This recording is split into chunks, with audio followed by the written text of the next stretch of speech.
صبح بدا من طلعته. حضرت عمر فاروق رضی اللہ تعالیٰ عنہ رات کا وقت ہے، چہرے پہ نقاب ڈال کے گلی میں گھوم رہے تھے. میں بھی گلی میں نکلتا ہوں، آپ بھی نکلتے ہیں، لیکن مقصود یہ ہے کہ ذرا پتہ کریں باہر کی ہوا کیسی ہے. مقصود یہ ہے کہ پتہ کریں کہ آج برگر کس دکان کا اچھا ہے، معلومات کریں کہ محلے کی سیاست کس رخ جا رہی ہے. وہ بھی نکلتے تھے، لیکن مقصود یہ نہیں تھا. مقصد سمجھ گئے تھے نا، وہ اس لیے نکلتے تھے کہ پتہ کروں کوئی دکھی تو نہیں، کوئی تکلیف میں تو نہیں، کوئی آزمائش میں تو نہیں. دیکھیں نا، کام وہی ہے، میں بھی کرتا ہوں، آپ بھی کرتے ہیں، ساری دنیا کرتی، لیکن وہ ایکم احسن عملا، کردار کس کا ستھرا ہے، ذہن کس کا اونچا ہے، ذوق کس کا بڑا ہے. زندگی وہ بھی بتا گئے، ہم بھی گزار رہے ہیں، لیکن وہی کمزور باتیں اور وہی روایتی گفتگو اور وہی لب و لہجہ اور وہی دنیا داری کے مخصوص سی ہماری گفتگو، فلاں کیا کر رہا ہے، کہاں پہنچ گیا. اگر پیسے کسی نے نہیں کمائے تو کہاں نکھٹو ہے تب نہیں کمائے، اور اگر زیادہ کما لیا تو کہنے لگے ایک نمبر طریقے سے تو نہیں کمائے جا سکتے، یہ کوئی غلط رستہ اختیار گفتگو ہے بس، نشستن گفتن برخاستن. تو اعلیٰ کام، اعلیٰ کردار ان لوگوں. حضرت عمر گزر رہے تھے تو غلام ساتھ تھا. ایک شخص کو دیکھا کہ مدینے کے باہر خیمہ لگایا ہوا ہے. بھئی خیریت ہے، یہاں خیمہ کو لگایا؟ کہنے لگا امیر المومنین سے ملنے آیا ہوں، رات ہو گئی تھی تو سوچا یہیں قیام کر لیتا ہوں، صبح ان سے ملوں گا. تو فرمایا اندر کسی کے درد سے کراہنے کی آواز آتی ہے. کہنے لگا میری بیوی ہے اور بچے کی ولادت کا وقت آ گیا، تکلیف میں. حضرت عمر دوڑے گھر گئے، اپنی اہلیہ سے کہنے لگے نیکی کمانے کا ارادہ ہے؟ اس نے کہا ہے. مقصد سمجھ گئے تھے نا وہ لوگ. بالکل ہے. فرمایا جو ضرورت کی چیزیں ولادت کے وقت ہوتی ہیں لے لے. کچھ گھی لے لیا، کچھ چنے لے لیے، کچھ ضرورت کی چیزیں لے لی، خاتون کو ساتھ لیا. یہ خاتون اول کی بات کر رہا ہوں میں خاتون اول کی بات کر رہا ہوں. حضرت فاروق اعظم رضی اللہ تعالیٰ عنہ امیر المومنین ہیں. حضرت عمر نے اپنی اہلیہ کو ساتھ لیا، جہاں وہ شخص تھا وہاں آئے. اہلیہ نے حضرت عمر کے ذمہ کام لگایا، آگ جلا لیں، یہ تیل لے لیں، فلاں فلاں چیز گھی میں ڈال لیں، بنانی شروع کر دیں.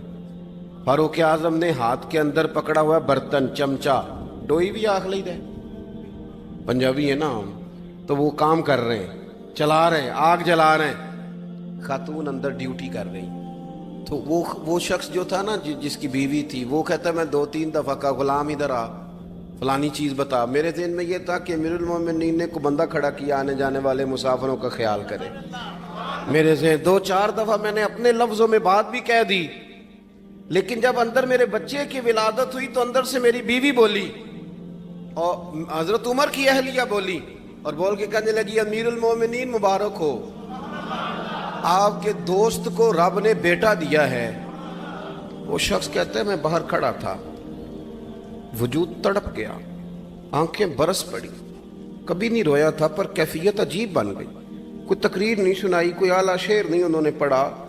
میں نے جوں لے کر ان کے سر سے پاؤں تک دیکھا. میں نے کہا یہ وہی شخص ہے جس کا نام لے تو کیسر و کسرا کانپ جاتے ہیں، یہ وہی شخص ہے. میں نے جمعے میں کہا تھا کہ روب کپڑوں کا نہیں ہوتا، روب تو دیانتداری کا ہوتا ہے. ہاں بڑا مال کما کے لوگوں نے بنائی ہوتی ہے، کار کوٹھی تو بندے کھڑے ہو کے کہہ دیتے ہیں 2 نمبر طریقے سے آیا ہے.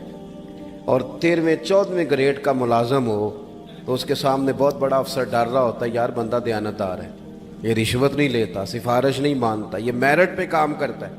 تو روب تو آپ کی دیانتداری کا ہے، آپ کی سچائی کا ہے. اپنی زندگی میں جو لوگ مقصد سمجھ گئے، مقاصد پا گئے، کچھ کر گئے. ہم ذرا الجھ گئے ہیں. پہلے اتنا شاندار مکان بناتے ہیں، پھر مرنے کو کس کا دل چاہے. اتنی محنت کر کے جو ہے وہ کوٹھی بنائی ہے تو اب چھوڑ کے کون جائے. وہ تیار بیٹھے تھے. انہیں نبی کریم نے کہا تھا کن فی الدنیا کانک غریب نو عابر السبیل، تم نے مسافروں کی طرح رہنا ہے. او میرے بھائی، کبھی دیکھا ہے ایئرپورٹ پہ مسافر لڑتا ہو کہ میں نے یہ جگہ خریدنی ہے؟ اسے پتہ ہے کہ ابھی فلائٹ آنی ہے، میں نے تو چلے جانا ہے. ریلوے اسٹیشن پہ جو جگہ ہوتی ہے وہ خریدنے کے لیے لوگ رٹا نہیں ڈالتے، انہیں پتہ ہے پہلی ٹرین سے چلے جانا ہے،